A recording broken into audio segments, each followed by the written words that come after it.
Hello বন্ধুরা, তো আমি এখন বানাচ্ছি চিকেন ভর্তা। তো তার জন্য আমি লেগ পিসে যে চিকেনটা ওইটা নিয়েছি। তোমরা কোনটা ভালোবাসো অবশ্যই কমেন্ট করে জানাবে। অনেকে চেস্টেরটাও খায়, কিন্তু আমার কাছে লেগেরটাই ভালো লাগে।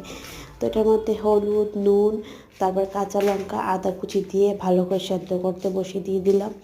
তো তোমরা চাইলে এটার মধ্যে সিদ্ধ করতে পারো। আমি একটু হালকা জল দিয়েছি, জল না দিলেও সিদ্ধ হয়ে যাবে।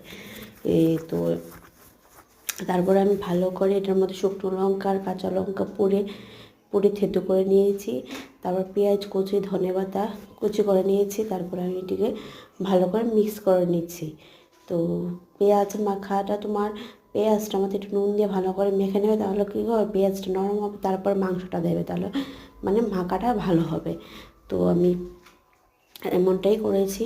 তো আশা করি ভিডিওটা ভালো লাগবে। ভিডিওটা ভালো লাগলে অবশ্যই লাইক করবে, কমেন্ট করবে, সাবস্ক্রাইব করবে, আর যদি পারো শেয়ার করবে। আর তোমরা যদি একে অপরকে সাহায্য করো, তাহলে আমরা একসাথে এগিয়ে যেতে পারবো।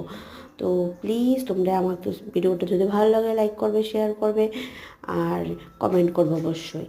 তো তারপর দেখো আমার চিকেন ভর্তাটা কমপ্লিট হয়ে গেছে। তারপর আমি এটাতে ভালো করে মেখে একটু ধনেপাতা কুচিটা দিয়ে ভালো করে মেখে নেব। এটা খাবে গরম গরম ভাতের সাথে, তাহলে খেতে অবশ্যই ভালো লাগবে, অসাধারণ। গরম গরম ভাতের সাথে আর কিছু লাগবে না, এটা হলেই চলবে। তো আমাদের তো খুব ভালো লাগে। তোমাদের কেমন লাগে অবশ্যই কমেন্ট করে জানাবে। তো ভিডিওটা ভালো লাগলে শেয়ার করবে। টাটা।